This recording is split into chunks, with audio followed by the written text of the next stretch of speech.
Hi, I'm Patrick. This is Lloyd. We are at the Cloak and Blaster. We just got done playing Keyforge, the newest offering from Richard Garfield, as far as I'm concerned. Richie Garfield, you may know him as Richie, as I do from what's that game he played with the cards? Magic. Yeah, that one. Yeah. It's obscure.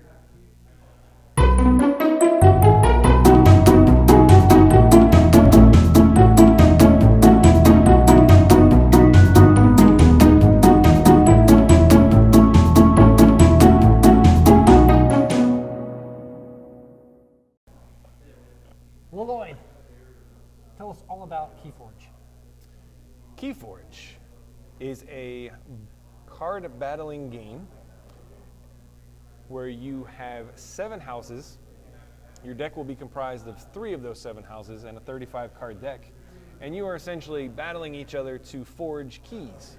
So there is combat between creatures, but that's not the ultimate goal. That's just a means to the end to stop the other person. So your creatures can do various things. They have abilities, but the main actions that you're going to be doing is fighting with them to get other creatures off the board, reaping with them, which gets you amber, which is what you use to craft your keys. So you need 6 amber to craft a key.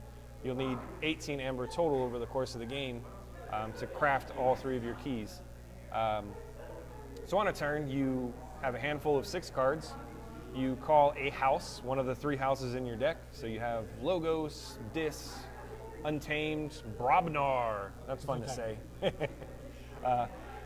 You call one of the houses, and when you call one of those houses, you can play cards from your hand or use creatures or artifacts on the board that match that house.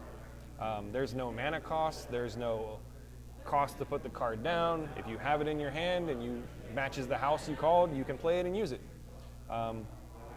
It has all kinds of keywords that are similar to other games like Magic.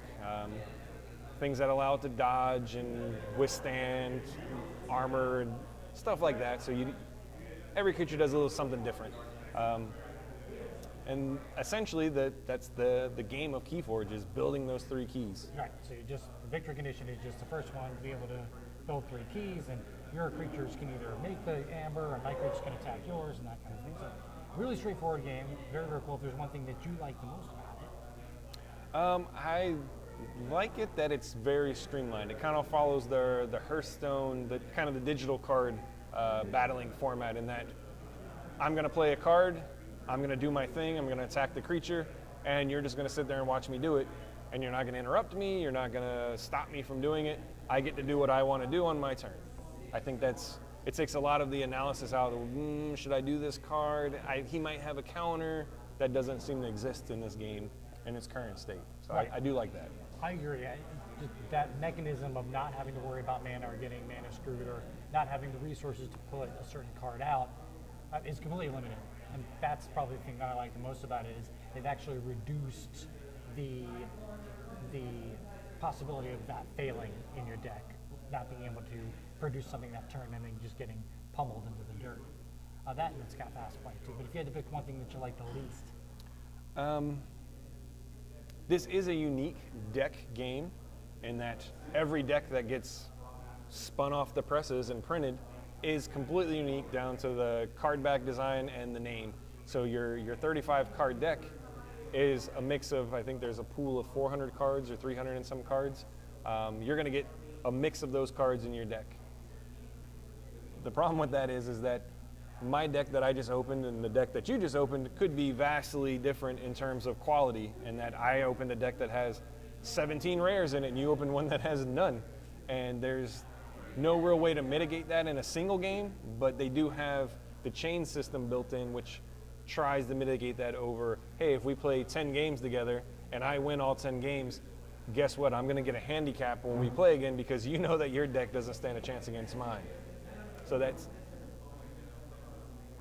it just seems inherent with it, but that's kind of you can't tweak your deck to fix it. To fix it, yeah. And that's something that I don't particularly like about it is the chain mechanism. So the mechanism is, if you beat the snot out of me several times in a row, I can handicap you, and I don't think that that's a heck of a lot of fun. Handicapping someone to make the game more playable seems like the opposite of what you'd want to do. You because I'm limiting your fun because I don't want you to beat the living snot out of me. So that would be the thing that I like the least about it. It is a unique deck building game, or deck game, not building game, but it's a unique deck game which is pretty innovative in the industry, and that's pretty cool too. But this is Keyforge. We're at the Cloak and Blaster. I'm Patrick. That's Lloyd. Thank you very, very much for watching. Keyforge. That's Cory.